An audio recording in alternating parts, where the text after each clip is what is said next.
Bonjour à tous, bonjour les amis. C'est un plaisir aujourd'hui de pouvoir échanger avec vous parce que nous recevons un invité spécial, extraordinaire. Je suis très heureux de pouvoir entamer ce moment d'échange, d'interaction, de discussion avec lui. Et sans plus tarder, sans transition aucune, je vais vous présenter notre invité du jour. Alors les amis, tenez-vous tranquilles. Notre invité du jour est directeur du développement organisationnel au Bureau Afrique de International Leadership Foundation. Il est ingénieur de génie mécanique, diplômé de l'École nationale supérieure polytechnique de Yaoundé, major de sa promotion depuis 1997. Il est docteur en leadership stratégique, diplômé de Regent University en Virginie, aux États-Unis d'Amérique. Il est passionné de développement organisationnel et il a mis au point une méthode spéciale, tropicalisée de conduite du changement qui est appelée les 9 forces du changement. Donc, c'est son branding à lui, c'est sa méthode. Et cette méthode a été enseignée à plusieurs classes d'officiers et sous-officiers de la Gendarmerie nationale du Cameroun dans le cadre de la lutte contre la corruption. Sa spécialité, c'est le conseil stratégique en leadership et conduite du changement, s'il vous plaît.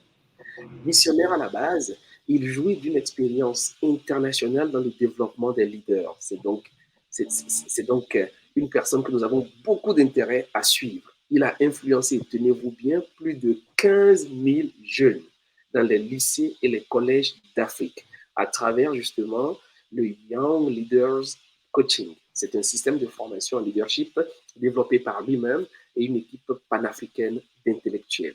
Il a coaché de multiples hauts responsables en Afrique et dans le monde, parmi lesquels on peut citer notamment des cadres supérieurs de MTN Mobile Money, des officiers supérieurs tels que des pilotes instructeurs de la US Force. Alors, c'est vous dire un peu quelle est la dimension de notre invité du jour. Sans plus tarder, je vous dévoile qui il est. Il s'agit bien entendu de Dr Victor Nayim, que je suis très heureux d'accueillir aujourd'hui. Bonjour, docteur. Bonjour Gaïs. Je suis heureux d'être ici ce matin avec vous.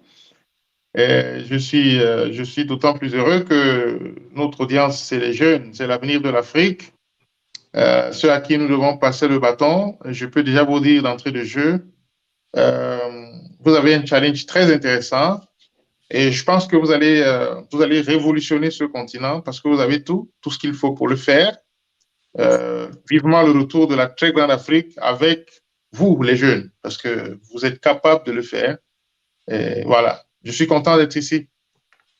Merci, docteur. Merci pour le temps que vous prenez pour échanger avec nous. Et merci justement pour cette note d'espoir et pour ce bâton, ce relais que vous nous transmettez aujourd'hui. Alors, pour aller dans le vif du sujet, mais j'aimerais quand même qu'on revienne déjà sur votre parcours, sur votre personne. Commençons par votre personne. Si vous deviez vous définir comme étant un objet ou une plante ou encore un animal, ce serait lequel et ce serait pourquoi? Quelle figure vous Alors, définirez? alors, si je devais choisir une plante ou un animal pour illustrer qui je choisirais une plante. Et la plante que je choisirais, ce serait la menthe. Vous savez, la menthe, déjà, il y a plusieurs variétés de menthe. Les gens ne le savent pas. Elles ont plusieurs subtilités d'essence, d'odeur, de parfum. Je choisirais la menthe parce que c'est une plante qui a l'air enfin, ressemble à toutes les autres plantes, mais elle est particulière. Quand vous vous approchez d'elle, vous pouvez le sentir, mais surtout, quand vous la touchez, elle vous touche parce qu'elle vous renvoie un parfum, elle vous renvoie une essence, et c'est une essence qui va soit vous déstresser, soit vous mettre de bonne humeur, soit, bref, ensoleiller votre journée, si on peut le dire. Donc, voilà, je dirais peut-être que c'est cette plante qui représente ce que je suis parce que je veux être justement une menthe qui parfume, qui illumine, qui éclaire, qui inspire, qui détend. Voilà ce que je dirais. Extraordinaire, extraordinaire. C'est génial, c'est génial, c'est génial. Remontons toujours dans l'histoire. Vous avez été partout. Vous avez été partout. Vous avez sillonné le Cameroun, l'Afrique, le monde, les continents, sous plusieurs casquettes. Dans tout ce parcours qui a été le vôtre, quels sont les points clés? Si vous deviez nous en citer quelques-uns. Alors, le premier point clé est au départ de mon voyage.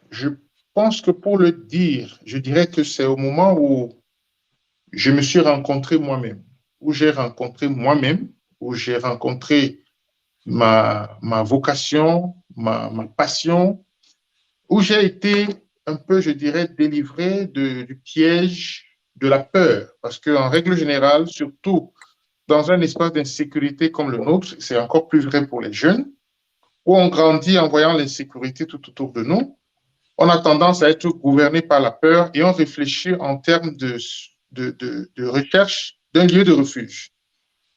Et je pense que le premier point culminant, c'est quand je me retrouve un peu libéré de cette perspective, de cette peur, de ce stress, pour pouvoir vraiment vivre ce que j'ai envie de vivre, faire ce que j'ai envie de faire, vraiment sans avoir crainte.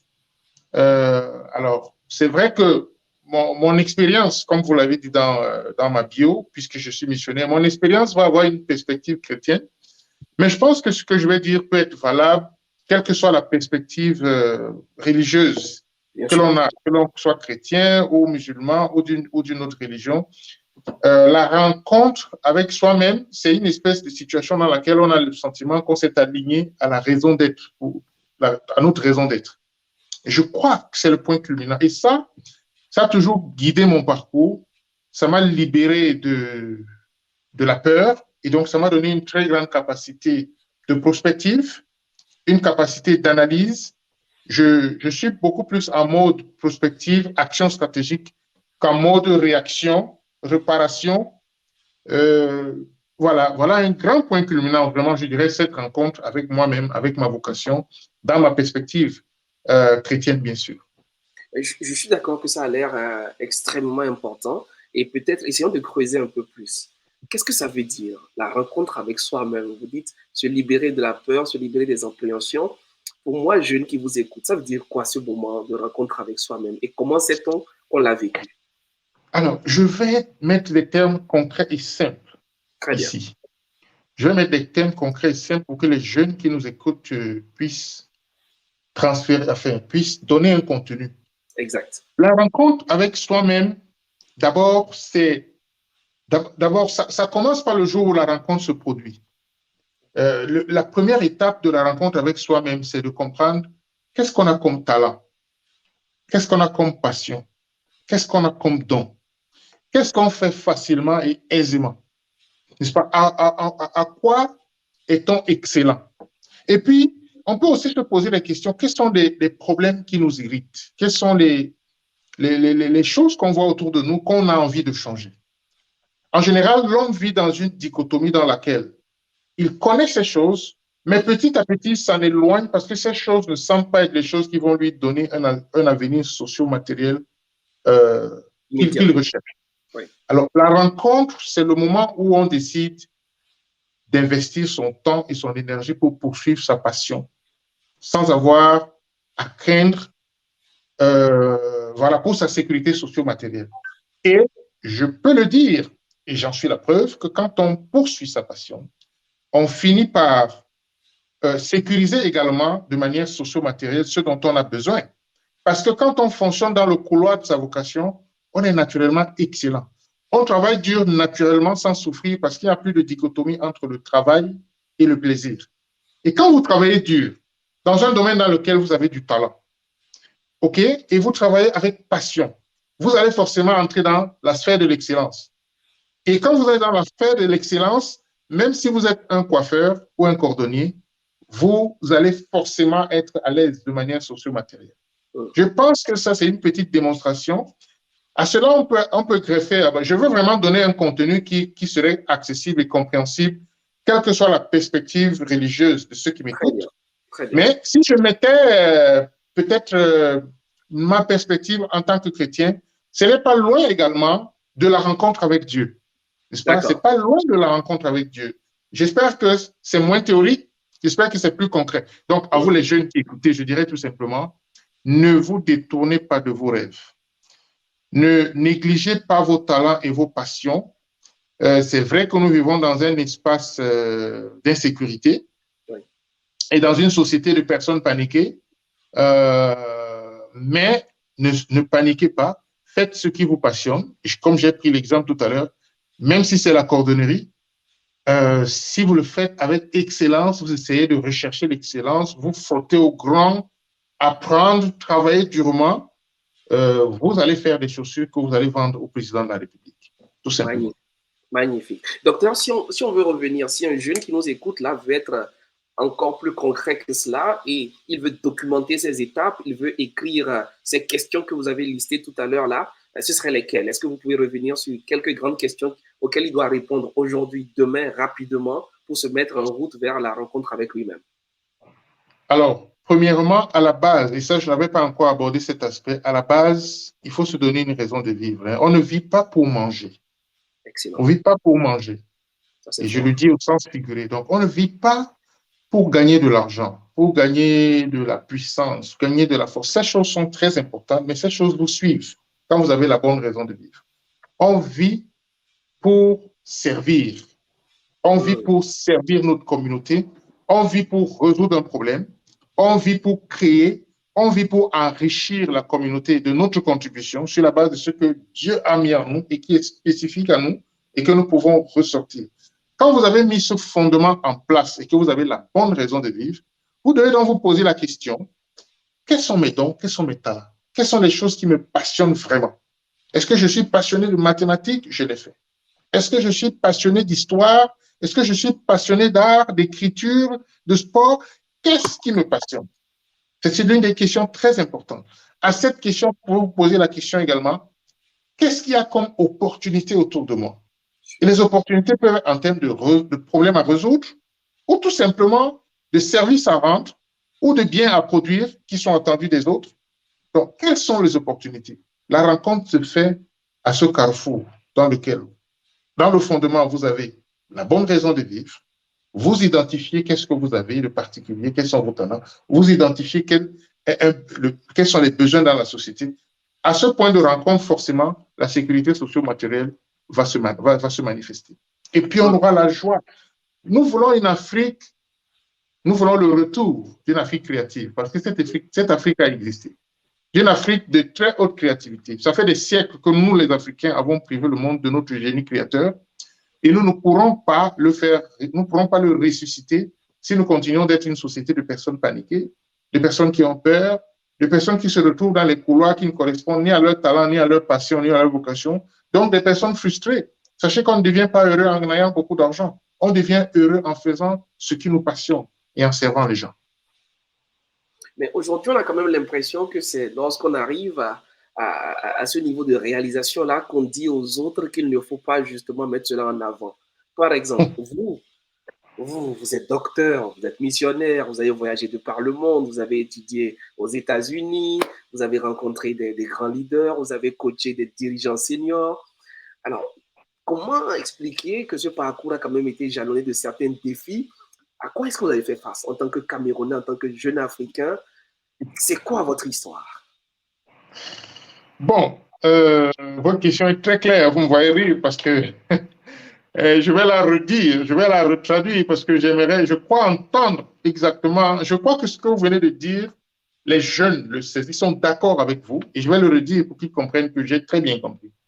La question, je la formule en disant, alors, vous êtes en train de dire, je vais utiliser un langage un peu terre à terre, vous êtes en train de me dire, ce discours est facile quand on est déjà arrivé.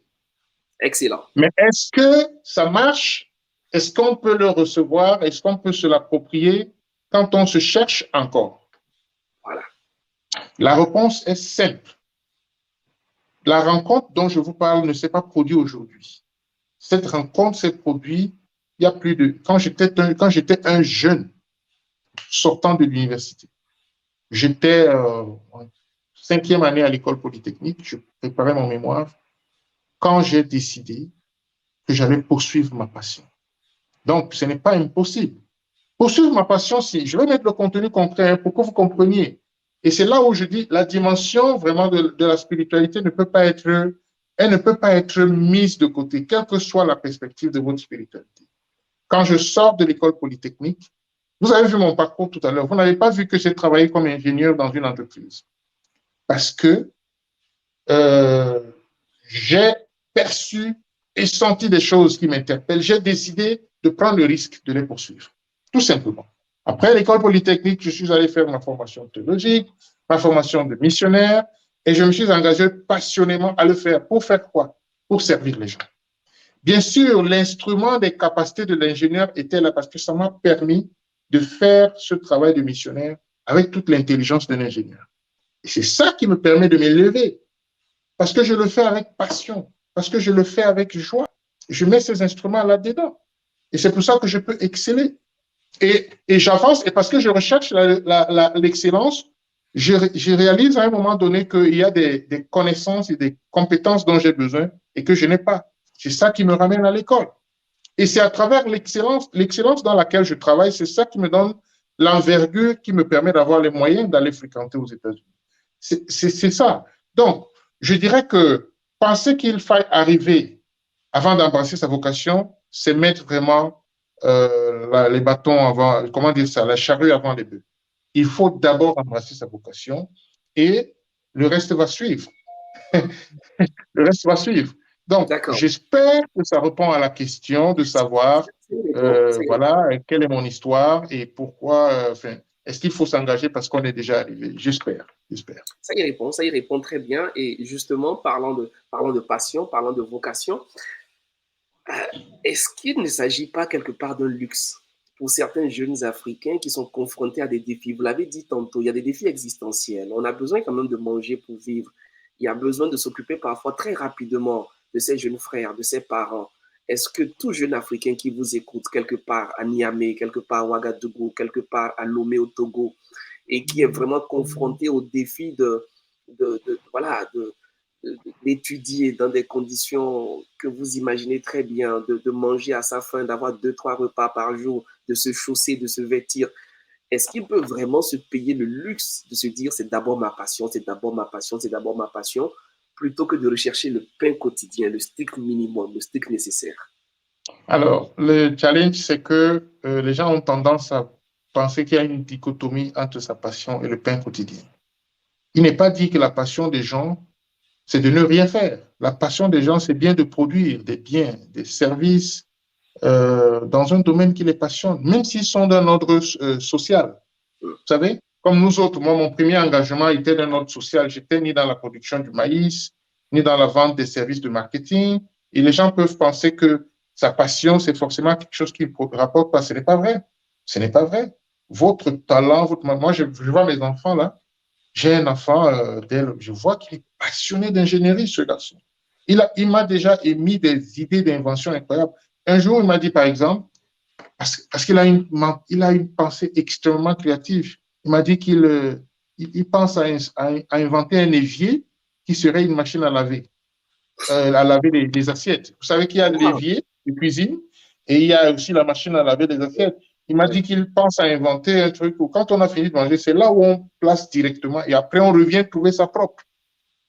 Il me l'a dit, il avait 5 ans peut-être. Ah oui? Voilà un garçon qui est passionné de quelque chose et ça s'appelle l'ingénierie. Il doit le poursuivre. Ce garçon, il faut l'occuper pendant les vacances à faire des choses, à faire des bricolages et il va créer des choses incroyables que personne d'autre ne peut créer. C'est de ça que nous parlons. Donc, poursuivre sa passion ne veut pas forcément dire devenir moine ou devenir missionnaire. Non, non, non, c'est pas ce que je suis en train de dire. Mais je suis juste en train de dire que les gens ne doivent pas se laisser gouverner par la peur et faire des choix qui ne correspondent pas à ce qu'ils aiment, c'est-à-dire cesser de vivre, cesser d'exister pour devenir un esclave du pain. Voilà un peu ce qu'on essaie de dire.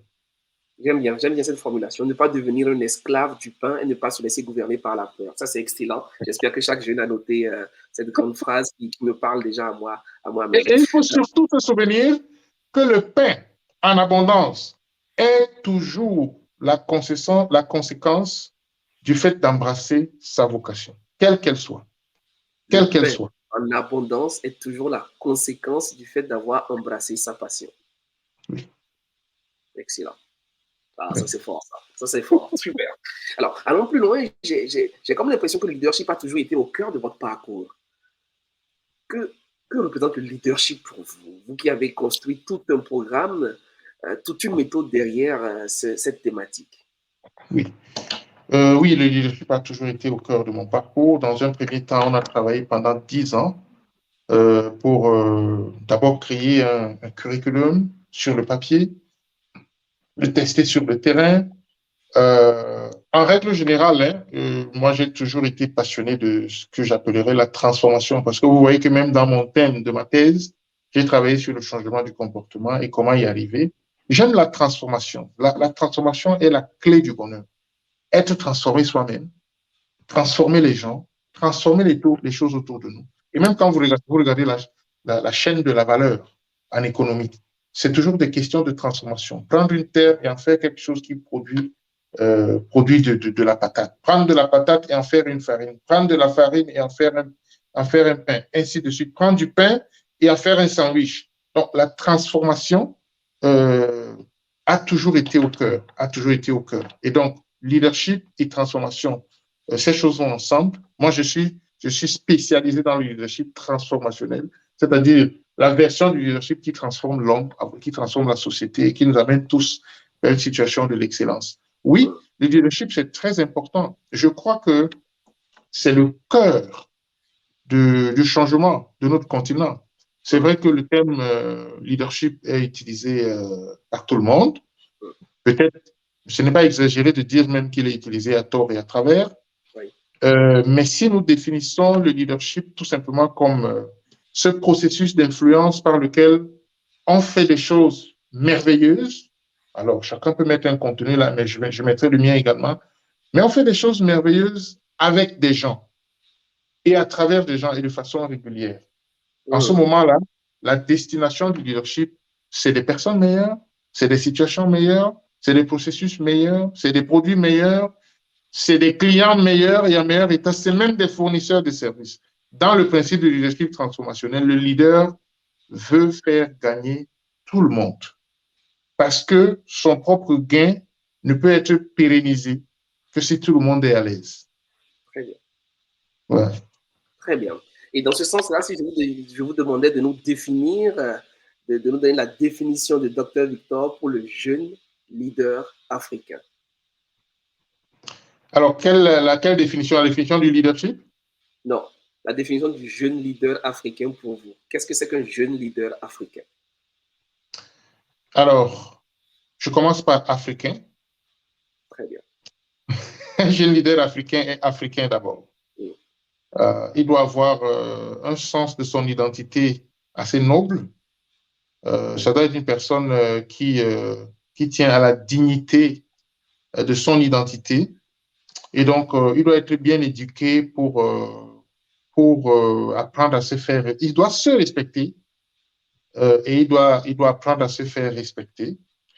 Le jeune leader africain, il doit apprendre à se faire respecter. Nous devons faire le rebranding de l'Afrique, mais ça commence par la prise de conscience. Un jeune leader africain doit être capable d'identifier toutes ces situations où des messages subliminaux de l'infériorité de l'Afrique sont diffusés de manière très subtile. Un jeune leader africain doit être suffisamment éveillé pour détecter ces messages et les filtrer et les rejeter et reconstruire de nouveaux messages. C'est très important. Maintenant, un jeune leader africain, je suis toujours sur le mot africain, doit être trempé dans la culture de l'Afrique. Cette culture est une culture de générosité, de paix, une culture de service, de sens de la communauté, vraiment partagée avec les autres. Mais un jeune leader africain, je dirais également, doit comprendre que pour les autres jeunes dans le monde, les choses peuvent sembler être données. Pour lui, tout est à faire et tout est à construire. Voilà. Et puis, pour terminer, un jeune leader africain doit voir dans chaque challenge de l'Afrique une opportunité. Dans chaque challenge de l'Afrique, une opportunité. Il y a plusieurs challenges chez nous. Les challenges sont nombreux.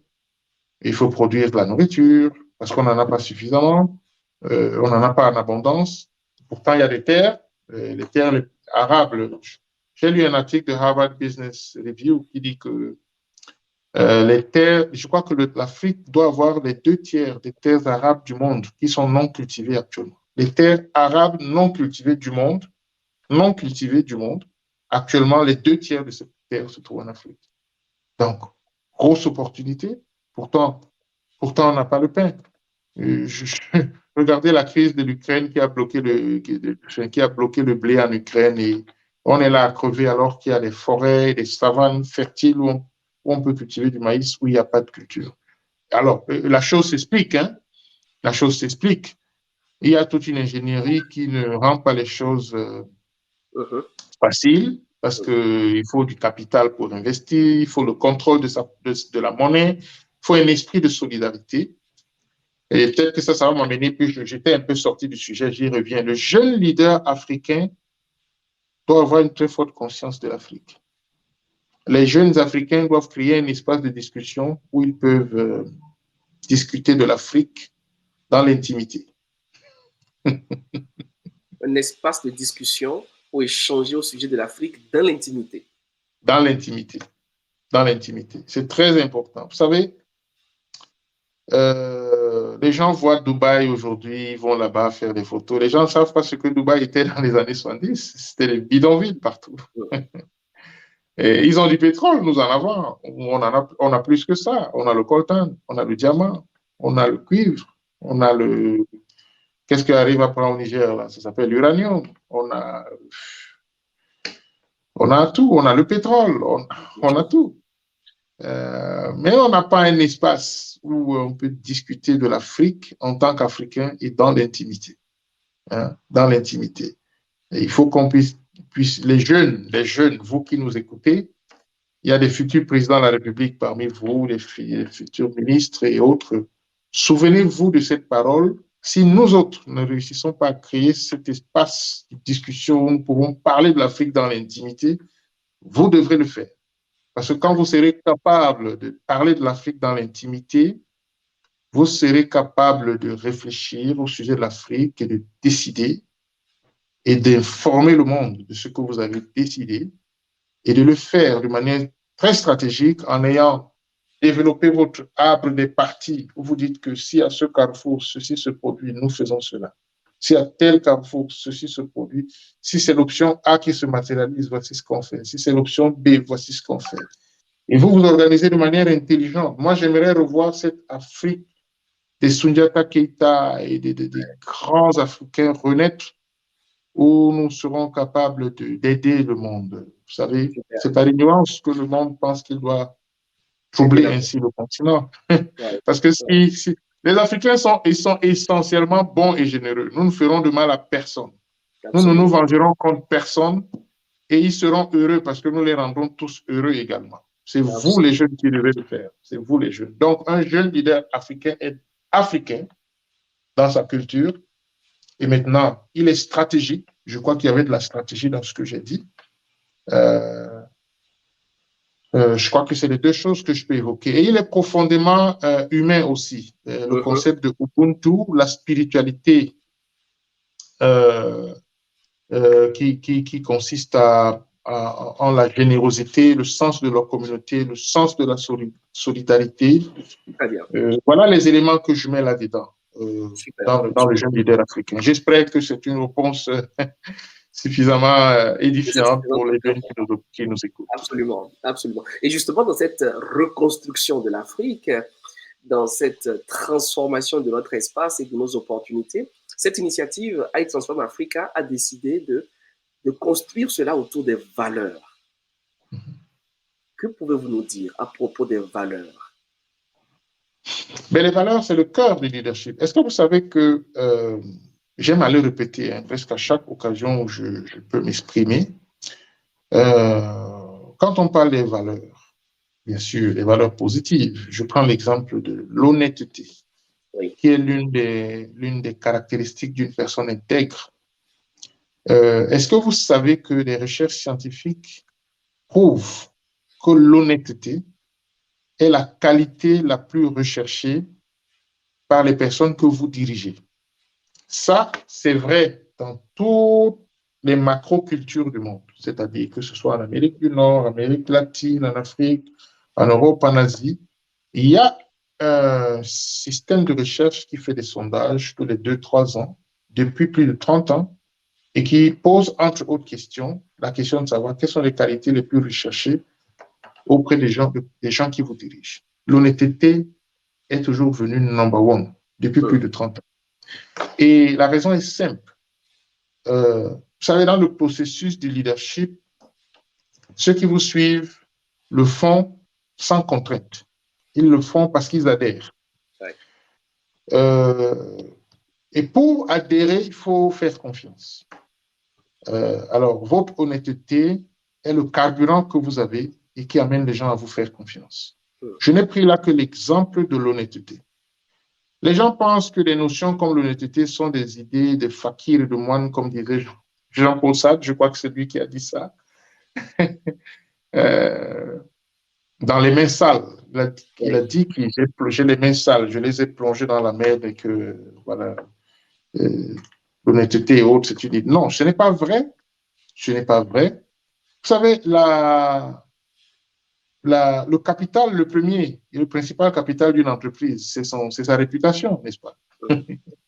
Et on ne construit pas la réputation dans le mensonge, c'est-à-dire en promotant une chose au client, en lui donnant une autre, ou en modifiant en jonglant, en essayant de tirer des marrons du feu, en manipulant les autres. Non. Donc, les valeurs sont au cœur du leadership. Mais docteur, ça peut quand même être difficile à intégrer quand, au regard ça peut être difficile à intégrer au regard de la situation de nos jeunes dans nos organisations, lorsqu'on regarde aujourd'hui nos chefs d'entreprise, quand on regarde ceux qui sont censés être pour nous des repères, des exemples depuis certains dirigeants, que ce soit dans la politique, que ce soit au niveau de la finance, que ce soit les personnes qu'on nous cite comme référence et qu'on voit quelque part avec une certaine réussite. C'est pas toujours ces valeurs-là qui sont mises en avant. Donc, on a l'impression que ceux qui ont ces valeurs d'honnêteté, d'intégrité, n'ont pas ce succès apparent-là. Et ceux qui ont ce succès apparent ne semblent pas véhiculer ces valeurs-là. Du coup, le jeune, il se pose des questions. Si je suis honnête, peut-être que je ne m'en sors pas dans la vie. Oui, mais vous savez que il y a deux choses. La première, c'est que les gens ne sont pas toujours au courant des valeurs qui guident les gens qui réussissent. Les gens ont tendance naturellement à penser que c'est en jonglant qu'on réussit. Voilà. Mais c'est si les gens allaient faire des études pour voir quels sont les gens qui ont réussi, comment ils ont réussi. Parce que ce que je vous dis là, c'est le résultat des recherches. Mais la deuxième chose, c'est que, justement, si on parlait de notre espace, c'est-à-dire l'Afrique, regardez le résultat. Aujourd'hui, regardez nos pays, regardez notre continent, regardez le gâchis, regardez l'écart qu'il y a entre le potentiel et la réalité. Ça, c'est le résultat d'un management centré sur les gens, c'est-à-dire que les gens dirigent pour eux-mêmes, pour leurs amis, et c'est ça qui donne ce résultat. Si on veut changer ça, il faut embrasser les valeurs du leadership. Si on ne les embrasse pas, on peut faire comme les autres. On va arriver au sommet de la pyramide par les moyens qui ne sont pas les moyens du leadership. On sera malheureux parce que c'est par ignorance qu'on croit qu'en ayant plus de pouvoir et plus d'argent, on est plus heureux. Non, on est plus heureux en faisant ce qui nous passionne et en servant les gens et en multipliant le nombre de personnes qu'on sert sincèrement. Ça, c'est naturel et aucune manipulation ne pourra changer cela. Donc, celui qui choisit la voie de « je veux arriver au sommet du pouvoir, de l'argent et du plaisir par tous les moyens », il arrivera peut-être, mais ne sera pas heureux. Il ne fera pas de personnes heureuses autour de lui. Et donc, par contre, celui qui choisira le contraire va aussi y arriver, il peut y arriver, c'est possible, c'est même très possible, et quand il y arrive, il sera heureux d'avoir vécu sa vie. Donc, pour résumer ma réponse, il y a plus de personnes honnêtes qu'on ne le croit, parce que l'honnêteté ne fait pas beaucoup de bruit. Par contre, la malhonnêteté a tellement vanté les vertus des gains qu'elle procure. Et pendant que les gains que procure l'honnêteté sont restés un peu silencieux, Mais ce n'est pas, ça ne doit pas nous amener à croire qu'il n'y a pas de gain dans l'honnêteté. Ce n'est pas vrai. C'est ma première partie de ma réponse. La deuxième partie de la réponse, c'est que justement, le nombre de personnes qui ont tourné le dos aux valeurs, nos situations, notre continent est à l'image de cette situation. On accuse souvent les autres d'être très forts, de nous imposer leur diktat. Mais est-ce que vous pensez que si nous avions des gens qui ont des valeurs, qui sont prêts à se sacrifier pour les autres et qui ont la notion de la solidarité, est-ce que vous pensez que les autres allaient continuer à nous imposer ce diktat pendant aussi longtemps? Je dis non, je ne crois pas. Très bien, très bien. Alors là, j'ai deux questions pour vous et bientôt nous allons conclure. Première question, nous allons nous adresser à une catégorie de jeunes. Ce sont des jeunes qui vivent des situations difficiles, qui traversent des situations assez particulières dans leurs études, avec les parents, parfois quelques conflits, quelques incompréhensions. Le système politique n'est peut-être pas toujours à leur faveur, ou alors des jeunes entrepreneurs qui en veulent, mais peut-être que les conditions, le climat, le tissu économique n'est pas en leur faveur. Quel est votre message à tous ces jeunes qui souffrent au quotidien? Alors, première chose, c'est de leur dire vraiment de tenir ferme, de leur dire bon courage, de leur dire de ne pas abandonner, de ne pas abandonner. Je vais aussi leur recommander d'identifier où est-ce qu'ils peuvent rendre service. Je sais que quand on est en difficulté soi-même, on peut difficilement envisager de pouvoir donner. Mais c'est en donnant qu'on s'enrichit aussi. Et ça m'amène à dire une petite histoire. Dans l'un des établissements scolaires où nous avons testé notre programme pilote, nous avons encadré des jeunes. Et à un moment donné, nous avons décidé de les amener dans une activité de service à d'autres personnes. Ce n'étaient pas des jeunes issus forcément de familles très, très nantis. Et nous leur avons dit, identifiez quelque chose que vous allez offrir vous-même. Même si c'est un morceau de savon, même si c'est en prenant des 100 francs ou des 200 francs ou des 500 francs qu'on vous donne tous les jours, vous économisez un tout petit peu. Vous irez là-bas, nous aimerions que vous puissiez offrir une chose que vous-même vous avez offert. Nous irons on a identifié un orphelinat, on leur a dit, nous irons là-bas, nous allons leur offrir ce que vous leur avez offert. Nous allons prendre soin de nettoyer, travailler avec eux et on va préparer ensemble ce qu'on va apporter et nous allons manger avec eux. Parce que la plupart du temps, les gens vont dans les orphelinats, ils se tiennent à distance et ils leur jettent de l'argent ou des choses. On va aller au contact. Alors, nous sommes allés avec ces enfants et nous avons rencontré ces orphelins. Ils ont offert ce qu'ils avaient offert à offrir. Les plus grands prenaient soin des plus petits, laver, donner le bain, préparer, manger ensemble. Je peux vous dire, j'ai observé un phénomène incroyable. Nous avons vu les yeux de nos jeunes s'illuminer. Nous les avons vus regagner en confiance. C'est comme si ils avaient une révélation qu'en eux existe quelque chose qui a de la valeur et qui peut aider les autres. Donc, même si vous êtes très, très en difficulté, qu'est-ce que vous savez faire et qu'est-ce que vous avez? Faites-le, partagez-le. Ça peut être contre un gain, ça peut être gratuitement, ça dépend. Faites quelque chose pour les autres. Et quand vous faites quelque chose pour les autres, quand vous utilisez ce que vous avez, non seulement ça vous révèle l'autre côté de vous-même, qui est tout simplement que vous-même, vous êtes une personne ressource. Vous n'êtes pas juste quelqu'un qui est en attente d'être aidé, de trouver son opportunité. Vous êtes une personne ressource qui peut également aider les autres. Vous savez, je vais prendre une illustration. Je trouve toujours les points de référence dans la Bible, puisque c'est ma perspective un peu de la foi. Quand Dieu métamorphose Moïse, il lui demande, qu'est-ce que tu as? Et Moïse a quoi? Il a un bâton qui a l'air d'être juste un bâton, quelque chose de banal, d'ordinaire, peut-être qui est utilisé pour frapper les moutons et autres, c'est tout. C'est tout ce qu'il a. Et c'est ça que Dieu utilise. Il le transforme en un serpent et il l'amène à apprivoiser son serpent. Et il prend conscience qu'il a quelque chose. Quand Jésus veut multiplier le pain, il leur demande, qu'est-ce que vous avez? Qu'est-ce que tu as? Donc, quel que soit ton niveau de misère, de pauvreté, tu as quelque chose, peut-être juste de la sagesse, pour encourager un camarade ou une camarade qui a besoin d'un bon conseil ou qui est plus abattu que vous. Et quand vous le faites, ça vous enrichit. Donc, voilà mon conseil, quelle que soit votre situation. Cela donne de l'espoir, ça donne du regain en confiance de faire quelque chose pour quelqu'un. Et ça aussi, c'est une valeur. Excellent. Extraordinaire. Extraordinaire. Merci pour ce puissant message. Alors, deuxième catégorie de jeunes, ce sont ceux qui en veulent.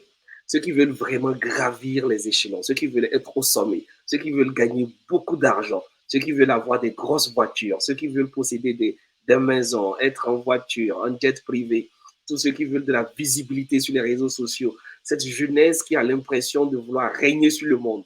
Quel est votre message? Alors, à cela, je vais dire une chose.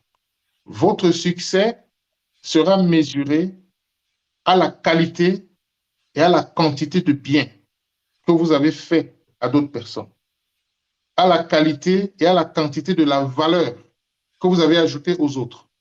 Wow. Je vous encourage, allez chercher de l'argent, allez chercher le prestige, allez chercher ces choses, mais dites-vous toujours que ce n'est pas ces choses qui vont vous donner le bonheur. Ce qui vous donnera le bonheur, c'est quand vous aurez de la puissance, que vous l'utilisiez pour servir, pour ouvrir les prisons de quelqu'un quelque part qui est en prison, pour venir au secours de ces jeunes qui sont dans la souffrance contrairement à vous. Et je vais vous dire, plus vous allez le faire, plus vous allez être puissant. Vous connaissez l'histoire de Mère Teresa? Mère Teresa est venue d'une famille très nantie. Elle a fait des études prestigieuses comme vous, les jeunes qui veulent dominer le monde. Et Mère Teresa a décidé d'aller toucher les intouchables en Inde. Alors, Mère Teresa a créé une fondation qu'on appelle les missionnaires de la charité. Je pense que elle a mobilisé plus de milliards, plus de personnes, plus d'impact, plus d'influence que si Mère Teresa avait été allée à la recherche de la puissance pour elle-même. Je ne dis pas que vous devez tous aller toucher les intouchables. Allez-y, allez-y devenir des grands influenceurs sur les réseaux sociaux, des grands hommes politiques, des grands maniaques de la finance, de l'industrie. Devenez tous des Dangote. Mais quand vous serez devenus des Dangote, vous devez utiliser cette puissance pour servir et non pour vous servir. Magnifique, magnifique. Waouh, merci docteur. Merci docteur. Nous sommes arrivés au terme de ce bel échange. Merci infiniment pour votre disponibilité. Nous avons des milliers, sinon des millions de jeunes Africains qui nous écoutent et qui suivront ces moments-là. Quel serait votre message de fin à la jeunesse africaine? Oh, mon message de fin, c'est qu'il y a de l'espoir. L'avenir, c'est ici. Les autres l'ont compris. Il ne faudrait pas que les autres viennent et jouent ici et qu'on soit des spectateurs. On compte sur vous pour que dans tous les secteurs, l'assurance, la banque, l'industrie, l'agroalimentaire, le textile, l'automobile, l'énergie, dans tous les secteurs, l'intelligence artificielle, la technologie, que vous soyez des champions, c'est vous qui devez jouer dans votre propre pays. Et ça me fait penser à ce jeune Camerounais là qui a fait l'entreprise Tagus, jeune Camerounais polytechnicien, qui a créé un drone qui a la plus grande portée parce que c'est un drone qui est alimenté au soleil pendant qu'il est en train de s'envoler. Vous n'avez pas de limite, ou alors votre limite, c'est le ciel. L'Afrique, c'est pour vous. Yes, yes, yes, yes. Magnifique. Merci infiniment, docteur Manim. Ça a été un excellent plaisir de vous avoir. Merci pour cette belle contribution. Et tous les amis, je vous dis merci d'avoir été là. Merci d'avoir été nombreux pour ce moment de partage. Alors, on vous retrouve sur les autres talks, sur les autres interviews avec des invités tout aussi passionnants que notre docteur de ce moment. Allez, à bientôt. Au revoir. Au revoir.